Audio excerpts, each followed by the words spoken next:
Oh, wait a second, folks. Fascinating news. The number of people with dementia is expected to triple by 2050, according to a new report, which is great news for everyone who wants to forget what happened during the pandemic. That's what I assume. Hi, everyone. I'm Kenny Webster. Thanks so much for getting connected with us this afternoon. If you're watching us right now on social media, you're at home, whatever you're doing. For those of you driving around the city, my guest in studio right now is Will Moya. Am I saying your name correctly, sir? Moy. Hang on. I can't hear. Let's put a microphone in front of you. Why don't you get that? Hang on a second here. We got to lift that up. That's a flaccid microphone. There you Will Moy. What is the E for? Well, in some circles it's Moye, but I grew up in Bridget City, Texas, where there's no Moyes. They were just plain old Moys. Just Moy. Will Moy. That's it. I appreciate that. In Texas, we have a funny way of taking things that are clearly pronounced one way. San Jacinto.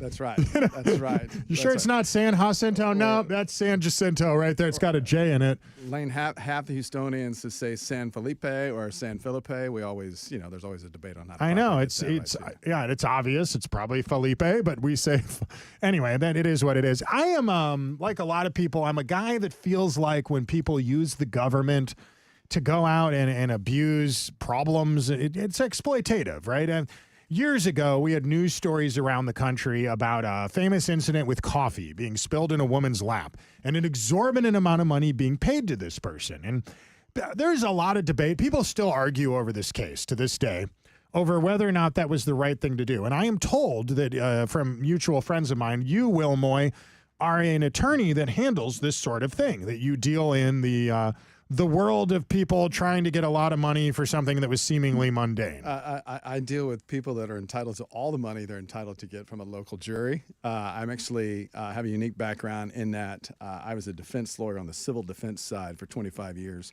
And as of March last year, March 2024, made the decision to frankly stop helping corporate American insurance companies and start helping Texans instead. Okay, so that the incident I'm talking about, I have friends that are very passionate about this case.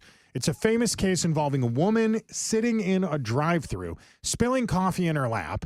And I have friends that'll tell you that woman never should have gotten that much money, and friends that have told me that the case is often misconstrued, that we don't actually understand what happened. Well, what's the truth? Did that woman deserve that much money? It is absolutely misconstrued. So there were internal temperature metrics, internal requirements and procedures that McDonald's had and was required to follow, both internally for their company and also in the industry. What they did is they handed this poor lady who's in her 70s, I believe, a hot coffee that was at an extreme temp, not from a lawyer's point of view, not from an argument point of view, but from McDonald's point of view, that it reached a level that could scald the skin upon contact immediately. Okay. They handed her through the drive-through window a coffee that was dangerous because they brewed it to the point that it was scalding hot temperature in violation of their internal recommendations, their internal rules and regulations. And it spilled on her and damaged her lady parts in a way that was, frankly, supportive of a settlement. There was an offer to settle the case. There was a lowball offer made and went to a jury, and the jury fixed it. Okay, it's very important on this radio show that we protect and defend lady parts. That is a principal position that we have here. But I would ask this question because I play white devil's advocate as often as I can. I don't have a choice really.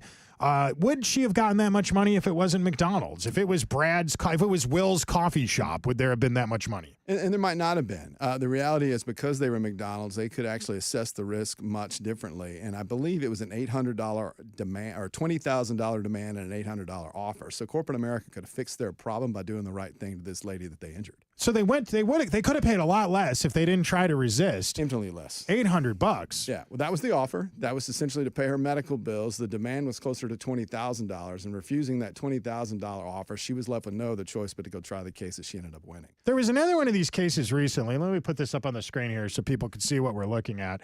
We had one of these cases recently with Starbucks. A man was awarded $50 million after Starbucks hot tea caused permanent disfigurement to his penis, groin, and inner thighs. Well, it sounds like a nightmare. Man parts. Those are man parts. Those are man parts. We can say penis on top. It's fine. This I is went with lady KPRC. parts. Went lady parts. So I'm going to ride the man parts, lady parts dichotomy there. That's very classy of you. What are we?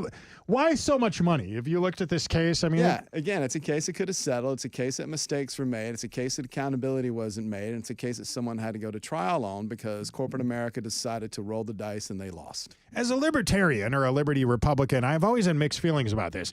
Because on one hand, I hate to see somebody's business have to pay an insane amount of money that someone else's business wouldn't have had to pay if not for how successful they were.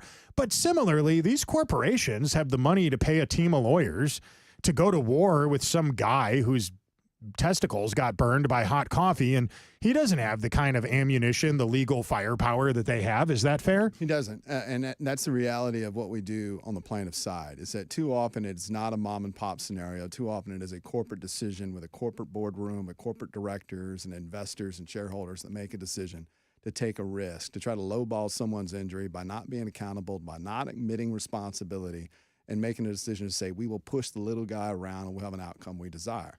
The difference is they got to eventually face 12 jurors who can see through that more often than not, and that's why cases get tried, and that's why these outcomes occur. All right, the latest one, if I'm not mistaken, involved chicken nuggets. A girl was awarded $800,000 after taking McDonald's to court over chicken nuggets. I think it was the same thing. She was burned by unreasonably hot chicken nuggets. Happened in 2019. It was a little girl with a Happy Meal. I hate when food is cold, but I guess there's a point where it shouldn't be like a hot coal in your mouth, apparently. But potentially, I don't know. That is a case I'm unfamiliar with and would be unable to comment on. Well, that's okay. Yeah, if you don't know, you don't know. The point is these things happen from time to time, and it's got to put the corporation involved in a sticky situation here because somebody that's getting paid minimum wage is the person responsible for this, and yet at the same time, it's the company that's making the profit, so shouldn't they really be the ones to pay? No, that's right. And you know, no, there's no sin in profits, but the problem with these examples, and I'm glad you brought them up because they were appropriate to be presented in this forum where they can be addressed to show they're often different than what society thinks they're ultimately, are. Right. Is that this is what immediately falls into the situation in people's heads of, oh, well, we got to stop litigation abuse. We have to embrace tort reform as a concept. We got to make things change because it's unfair to Joe American business owner to face the music in front of a jury in Harris County, Texas, or Dallas, Texas, or Bexar County, Texas, or Travis County, Texas, or anywhere else in Texas, where there could be an outcome that is deemed to be unfair. But the reality is, until you know all the facts, right, the outcome's the outcome. Because 12 persons heard the facts, allow them to be presented by a judge who we all elected, and the outcome was the outcome. All right, so the latest news on this in the world of suing people, suing big corporations and that sort of thing involves a bill being passed around Texas right now, SB 30, which seeks to cap damages survivors and loved ones have of catastrophic incidents. And apparently this is a bill that is being pushed and supported by a controversial group called Texans for Lawsuit Reform, who I am told the biggest financial supporter of is a guy named Dick Weekly. And we can all just pause for a minute and laugh at the fact that his name is Dick Weekly. Go ahead. I'm going to let the audience take that in. His name's Dick Weekly, guys. I don't get to decide if that's funny. It's objectively funny. And Dick Weekly is actually the guy that was responsible for funding the impeachment campaign against Paxton, they claim, one of the biggest supporters of Dade Phelan, one of the biggest rhinos in the Texas Republican Party.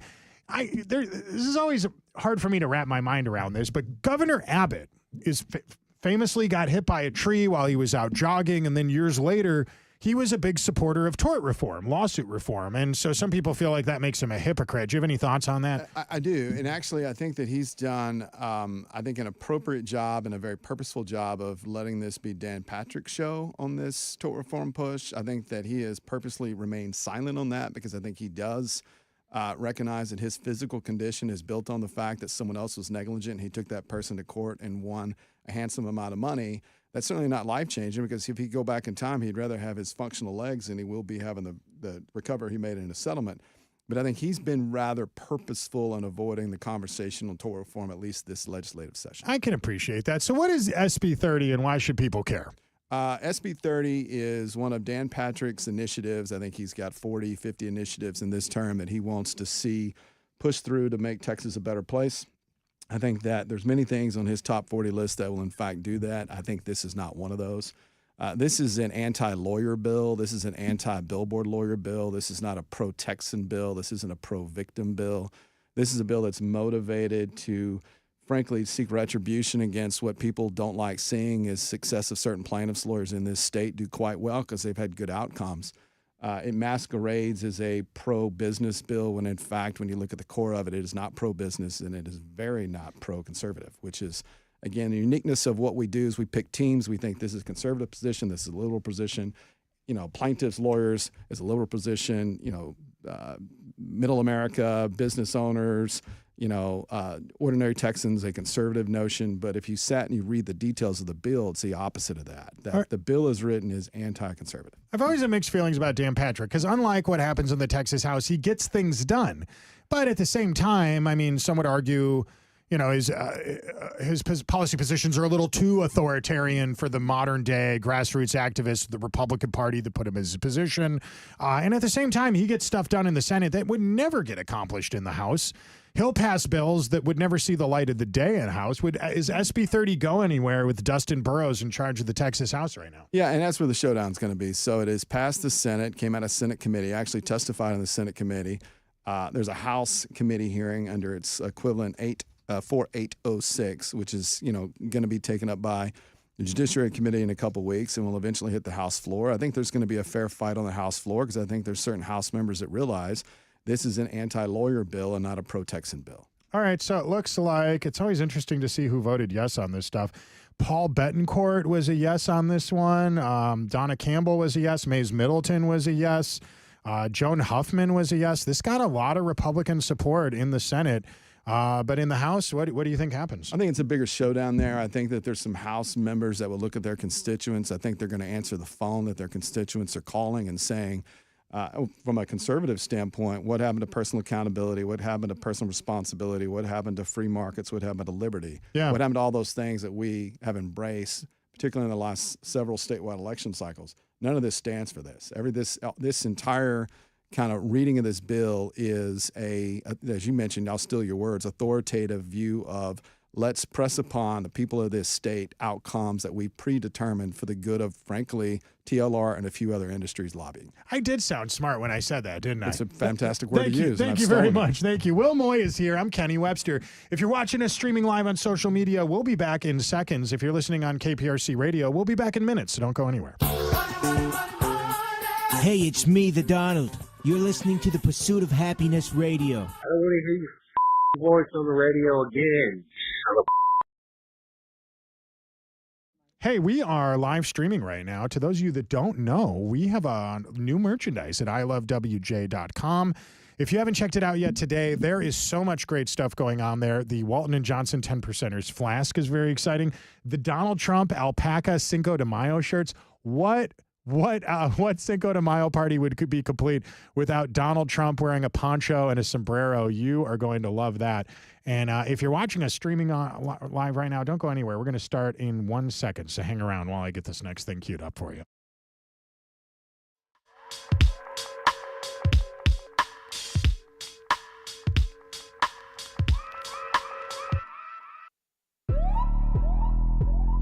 All right. This is exciting. Very exciting news out of... I was surprised to hear this. A Russian general was killed by a car bomb in Moscow, which in Russia is known as dying peacefully of natural causes, I'm told. That's how they define that there. Hi, welcome back, everybody. My guest right now is Will Moy. Will Moy is a lawyer. There are good lawyers and there are bad lawyers. Will, I'm told that you're a good one. What makes a lawyer bad and what makes a lawyer good?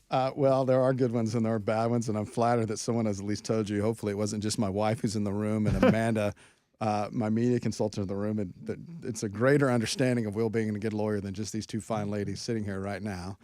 I don't know. Being honest goes a long ways. I've made my wife who's sitting here is also a lawyer. I've joked often that I don't like lawyers, but I like her. But there's lawyers that do good. There's lawyers that don't do good, and there's good lawyers and bad lawyers as a result. We would agree. I think one thing we all agree on, crime is bad. And lately, oddly enough, a lot of politicians have been targets of crime. One of those people is Kristi Noem, the Department of Homeland Security Secretary, formerly known as Hot Governor. She really was. And apparently the person that robbed her, that stole her Gucci bag, for those that it was originally reported as a white man that a white man stole. It turns out it was a Chilean illegal immigrant, stole her $3,000 purse. I was just impressed that it wasn't former Joe Biden nuclear waste guru Sam Brinton. That's who I thought would have stolen it, but turns out that wasn't the case. It was this guy.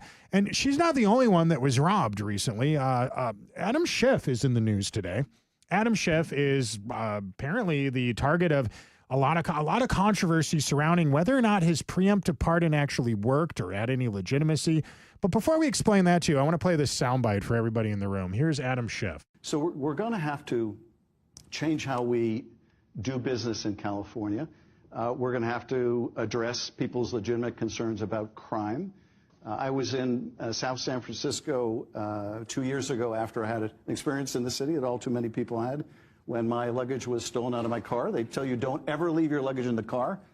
I never do until the one time I did. And of course, it got stolen. And what was most memorable about the experience for me is I went to this Target in South San Francisco, 10 o'clock at night, and I'm getting the toiletries I'm going to need for my next 2 days in the city. I get to the cashier. You went there by yourself, not an assistant. I think I went there. Well, yes, I had somebody drop me off at the store. Sounds suspicious, but okay. I don't mean to make that an issue. I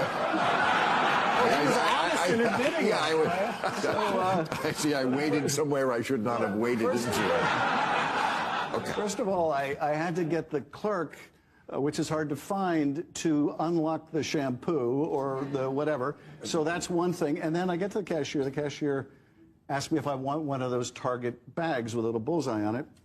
And I said, yes, that Target bag is going to be my luggage for the next 2 days. And she asked me what happened, and I told her, and she basically said, in not so many words, yeah, Democrats are assholes. Wow, how about that? This is on Real Time with Bill Maher. Democrats are not polling well right now. The White House Correspondents Association dinner was on TV over the weekend. Most people didn't even notice that. Adam Schiff, a victim of crime. Kristi Noem, a victim of crime. If politicians aren't safe, who is safe, Will? It is interesting watching Mr. Schiff, though. They've all changed their tunes as of late. It's almost like they got caught staying out too late drinking, and then they apologize to their wives when they get home. It'll never happen again.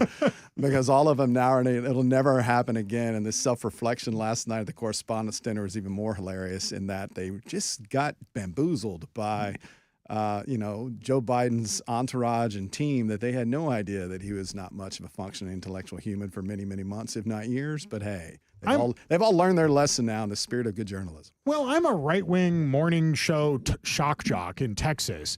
We knew in 2019 there was something wrong with Joe, stumbling upstairs, telling weird stories while he sits at a pool with a bunch of black kids Corn about pop. his blonde leg hair and like falling up a flight of stairs. So many weird examples. How is it that we knew? I'm not in contact with him. I don't spend time alone with this guy. If I knew about it and you knew about it, the best part of it is Jake Tapper spending 4 years shaming people for suggesting there's something wrong with Joe Biden and then writing a flippin' book about how he's the hero of uncovering Joe Biden's mental decline scandal. The lack of any ability to self-reflect and think the following. One, I chastised anyone that came on about cheap fakes and deep fakes and created a new word called cheap fakes, because I thought it was deep fakes prior to that. It was. But it's cheap fakes because you're taking a cheap shot at our sitting president who's wandering off in Normandy. He had to get corralled back to the picture. And then to turn around and say, you know what, I'm going to write a book on all this because we all got bamboozled and hoodwinked. So, yeah, the lack of any self-reflection of it is just, but hey, they're politicians. They do what they do. That's what they do, right? Now, this is obviously, unlike lawyers who are always honest and forthright and forthcoming. They always are. They're the always. best. That's right. It's amazing. My friend Tony Busby told me that. There's no jokes about lawyers that exist, none whatsoever. No, there's a reason why, because they're such great guys. I am a big fan of the stories we're hearing about the preemptive pardon. I find it very funny that these guys needed preemptive pardons. I don't understand. Well, if you didn't commit a crime, what do you need a preemptive pardon for? But you're a lawyer. Riddle me this. They say that he was using an auto pen signature, Joe Biden, to give a preemptive pardon to people like Liz Cheney, anybody on the January 6th committee. Well, one of those people was Adam Schiff. Adam Schiff got a preemptive pardon. And now they're suggesting, Donald Trump, the president of the United States, is suggesting that the auto pen signature was created on a document at a time and date when Joe was clearly somewhere else, doing something else. if that's true, presuming it is true, does the preemptive pardon have any legal validity? I think there will be some constitutional lawyers on the right that will make sure that they have good arguments that it doesn't. And if I was the receiver of a preemptive pardon, I would make damn sure I had someone with a hand and a pen and signing the document and not auto pen by sitting on a beach in Delaware while it was being done. It's pretty wild, right? It's incredible. I would not have the confidence in my pardon as much of a pardon if it wasn't signed by the President of the United States. And then if I needed a preemptive pardon, I would make the extra effort to make sure it was actually signed. But imagine that. Okay, so part of the reason why they suggested they needed this preemptive pardon is because they had congressional hearings about January 6th in which they manipulated video, among other things, right? They showed this video of, Josh Hawley running through the building as if he was scared of the rioters, and then you actually saw the full video on Fox News that the state capitol U.S. police were telling them to run through the building. It wasn't like he was scared. He was instructed to do that, and everybody else was doing it too. That's one little, anecdotal example of them manipulating video. I know it's not a courtroom. It's a congressional hearing, but doesn't it still sound like they manipulated evidence in what was treated like a legal trial? I think that if you look at the independent media, they have evaluated what was presented, and it seems to be a rather one-sided scenario offered in the J6 hearings. Now, granted, as a lawyer, that's your case. You're going to make it one-sided. But if you're going to convince the American people what's fair and what's right, you should put both sides out. Something that never sat well with me is how different the rules are for lawmakers on the floor of the Senate or the floor of the House than for average people like you and I. A famous example of this was Harry Reid, the late senator from Nevada, lying on the floor of the Senate about how Mitt Romney didn't pay his taxes back in 2012. And of course, it wasn't true. Years later, he was asked about this by a journalist, and he said to the journalist, "Well, Barack Obama won the election, right? So my lie wasn't in. I accomplished what I set out to do." But he didn't get any trouble for that because there are laws that protect lawmakers when they lie on the floor of Congress. That wouldn't, if you and I lied during a congressional hearing, we would go to prison probably for a long time. I know it's not fair, obviously, but what is an average person supposed to make of that? Well, we make out of it. We're under oath. It matters to us. They're not under oath. We know that they can say whatever they're going to say. And we could all at some point just embrace a level of distrust that anything anybody says down there needs to be evaluated with your own evidentiary review. Right. I had to swear under oath when I gave presentation to the Senate. I will swear under oath again when I give presentation to the House, State House, for this tort reform issue. But yes, I am subject to the rules of perjury when I sign my name to that document. So you have to go to the Texas House and talk about SB 30. That's the next thing for you? Correct. And where is you're obviously an attorney. How long have you been doing this for? I've been an attorney for 25 years. And where did you study at? I like most kids from Bridge City, Texas. I went to undergraduate school at Marquette University in Milwaukee and went to law school in Newark, New Jersey at Seton Hall University. Feeder schools from Bridge City, Texas. You seem like a smart guy. You seem well articulate. You seem like you understand what you're talking about here. But I do have a piece of evidence to the contrary that I have to submit to our audience right now to put everything into perspective here. Would you be willing to hold up that bottle that's sitting to the left of you in front of the camera so our listeners and viewers could see what you're drinking right now, Will? Well, if they're voting on whether or not it's going to be bourbon or rye or vodka, it's none of those. It is Diet Mountain Dew. But so Will, there you go. Will, who drinks Diet Mountain Dew? You're the guy that's been buying it this whole time? We go through cases. I am a savage. I'll drink room temperature Diet Mountain Dew, if you can imagine that. When I see Diet Mountain Dew on the shelf at the 7-Eleven, the Circle K, the Buc-ee's, I always wonder, who is buying Diet Mountain Dew? It's you. You want a sad story? Buc-ee's doesn't sell it anymore because they have an exclusive with a different distributor. So there's no Diet Mountain Dew at Buc-ee's. So while everyone in the state stops at Buc-ee's, I keep driving. How do you even know that? Yes. Well, sadly, you walk in and you ask where the Diet Mountain Dew is, you're given some bad news once you realize they no longer stock it. My guest right now, Will Moy. Will, if people want to look you up online, learn more about the work you're doing, learn more about SB 30, where can they go do that? Two things. One, they go to my website, moyfirm.com, but more importantly, they need to go to their representative's website and ring the bell and have them express their concerns about the outcome of this measure. There are 217 people watching us live streaming right now. Tens of thousands of people listen to this radio show every week and download the podcast. And you sound like a smart guy. You get the subject. You are obviously on the right side of this argument. What happens when there's a class action lawsuit about all the people that get bladder cancer because of Diet Mountain Dew? What do we do, Will? Well, I'll be in the class, so I hope everybody gets handsomely warned. I won't be the lawyer because I'll be conflicted because I'll be part of the class. You can't. He's too biased on this one, Yes. folks. I'm Kenny Webster. Thank you so much for watching. To those of you watching us on social media, hit retweet, hit share, tell your buddies, hit like and subscribe. Have a great day, y'all. We'll be back bright and early tomorrow morning for more of what you bought a radio for.